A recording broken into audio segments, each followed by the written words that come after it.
In this video, we're going to attempt to do an oil change or an A service on this SL55, and we're going to try and do that without the use of a ramp.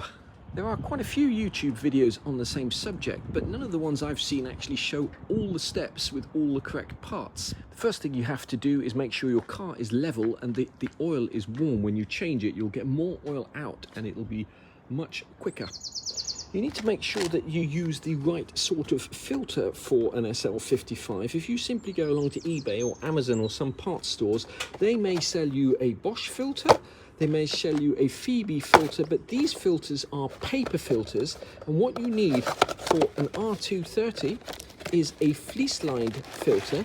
That's what a paper filter looks like, and this is what the genuine Mercedes fleece filter looks like. Now, these filters are supposedly better at filtering oils and are better for the long oil service interval that Mercedes has. You can save yourself a few pounds by buying a non-genuine Mercedes filter. I believe MAN manufacture these filters as well. In fact, this actually says MAN filter on it. This filter at Mercedes will cost you about £17, but you can buy the same Mercedes filter on eBay for about £12. The filters generally come with 5 O-rings, and you'll be using 4 of them for the R230 and the SL55.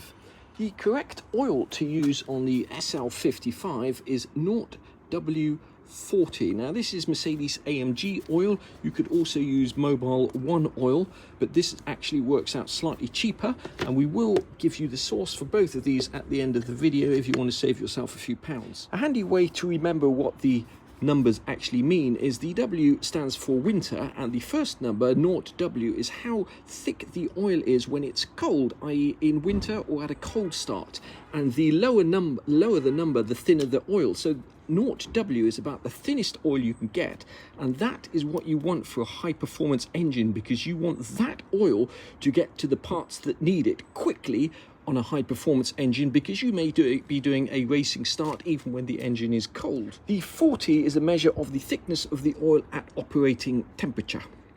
So for an example, if you were to use a 5W40 oil, at operating temperature the oils would be pretty much the same, but at a cold start or in cold climates, this oil would get to the engine parts that need it faster than, say, a 5W oil.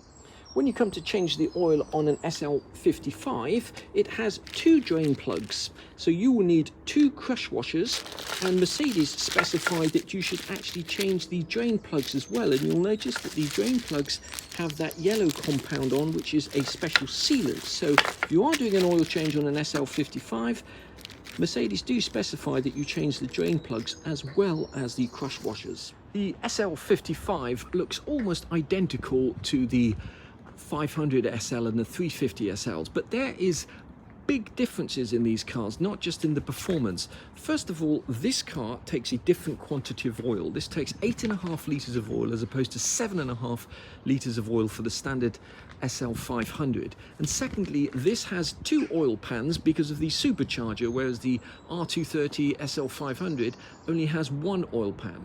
If you're an American viewer, don't confuse litres with quarts. 8.5 litres is 9 quarts, so this car is going to take 9 quarts of oil.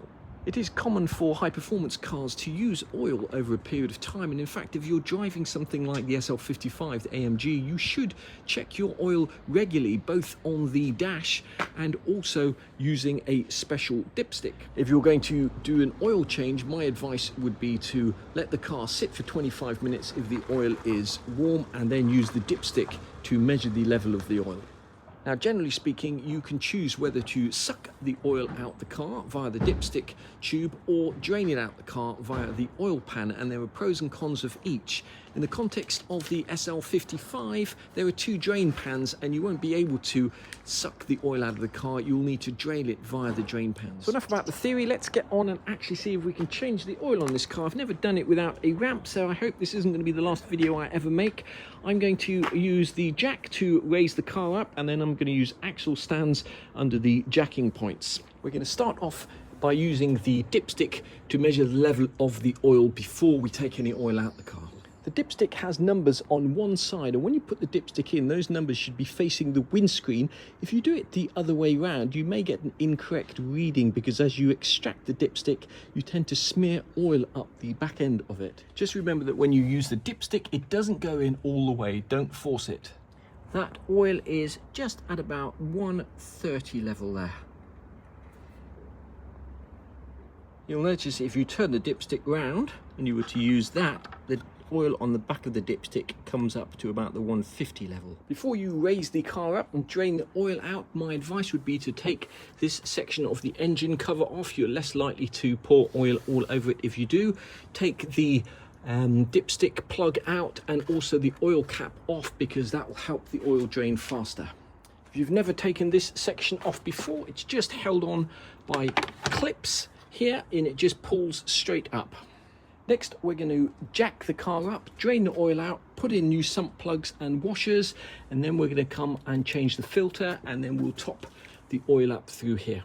This jack looks brand new. It's probably never been used, but we're about to change all of that.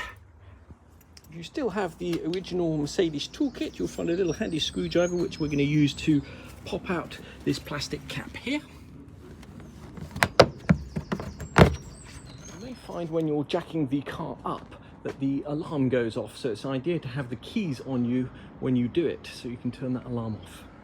You can also press that button before you start jacking your car up, and that might stop the alarm going off. If you're going to be using the jack stand and axle stands to get your car in the air, my advice would be to, rather than putting the bottom of the jack on the ground like that, is to put it on a piece of wood.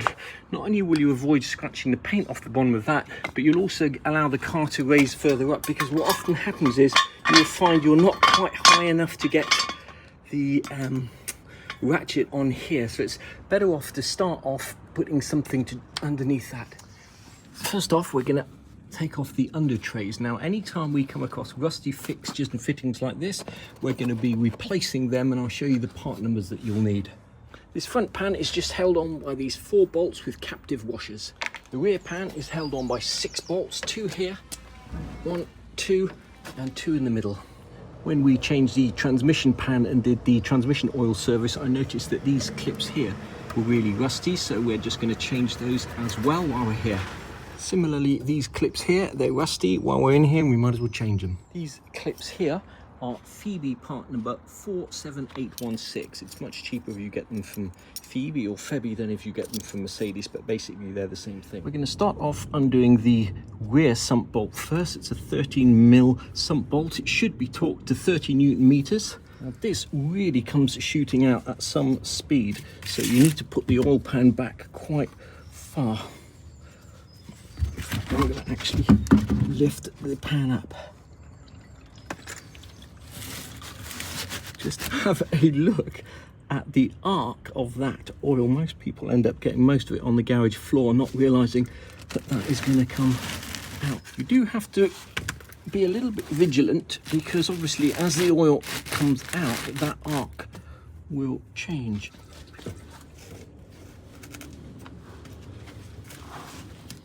This is the sump bolt for the front oil pan. It doesn't come out at quite the same speed as the back one, but it's still a good idea to be a little bit careful when you take it out.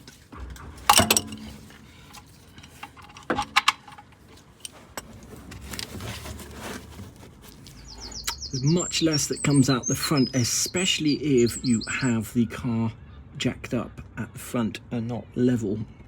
We've finished draining the oil out of the car. Next, we need to add 2 new sump bolts, 2 new washers, and torque those bolts up to 30 Newton meters. That's the part number there for the sump bolts. We've torqued the bolts up. Ideally, you should now change the oil filter and put the oil in and drive the car around and test it before you put the pans on, but we're going to skip that step because I'm fairly confident that we're going to be leak free. So I'm going to put these pans on now with new fixtures and fittings. These bolts with captive washers are Phoebe part number 104072.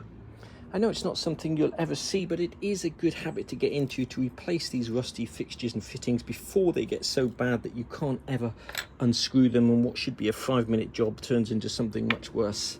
We've tightened up everything underneath. Next thing, we're going to take the oil filter out, and to do that you'll need a 74mm 14 flutes oil filter wrench.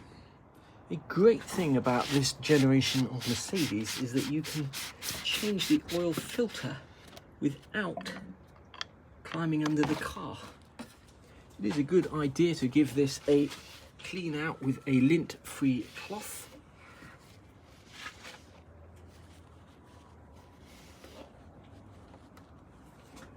There should be 4 O-rings on here, 1, 2, 3, and then 1 right at the top here. The filter just slides off. It doesn't matter which way round you put it on, but on this particular one the writing is at the bottom. There's nothing difficult getting these O-rings off, just don't use something so sharp that you end up nicking the plastic.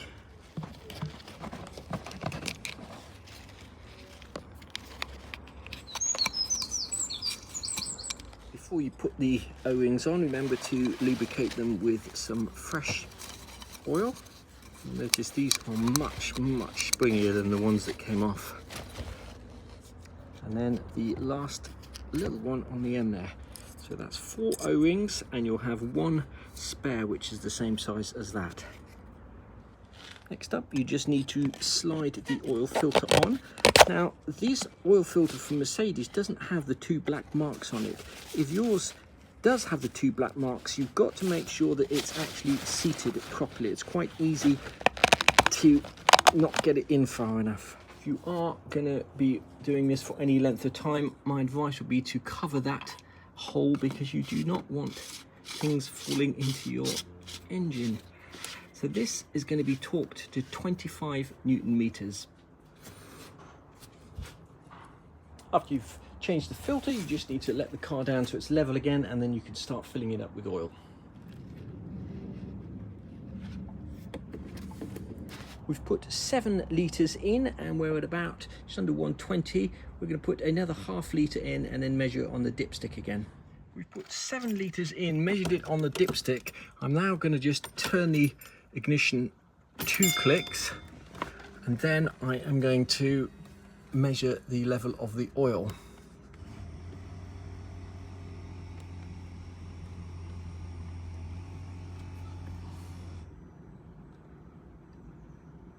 So engine oil level okay. I think we're probably a little bit low on oil, so I'm going to drive it around the block a few times and then I'm going to test that again. So even though the engine says oil level okay, I'm going to just put another ½ litre in here because we took out a little bit more oil than we've put in. We've put another ½ litre in, and that's just at 120. Don't forget to put the engine cover back on, the dipstick stopper in there, and obviously the oil cap. The last thing we have to do is reset the A service light. And in order to do that, you just hold this button here in for 3 seconds, and then you hold it in for another 3 seconds.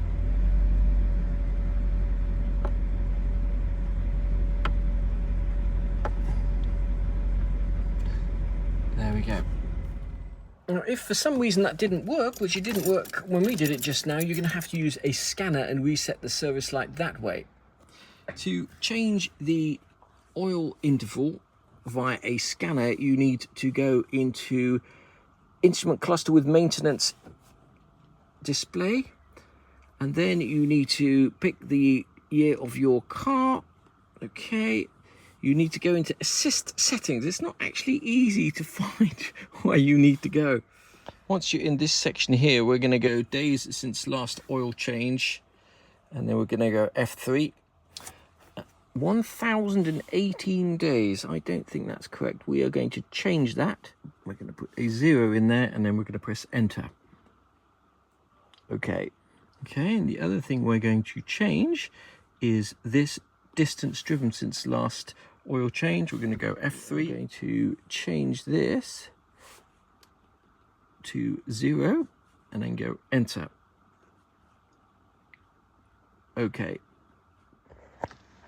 We're going to change the date the last service was carried out. We're going to change that to minor. which is the A service as opposed to the B service.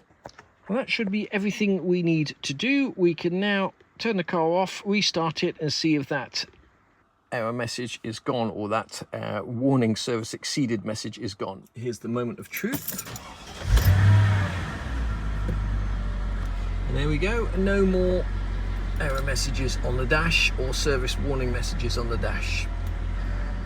I'm going to leave this video here. We have taken an oil sample from this car and also from our 1965 Pagoda and our 1975 280 SL that we're doing, sent them off to be analysed, and the next video will be all about that oil analysis, what it shows, why it's important to do, etc.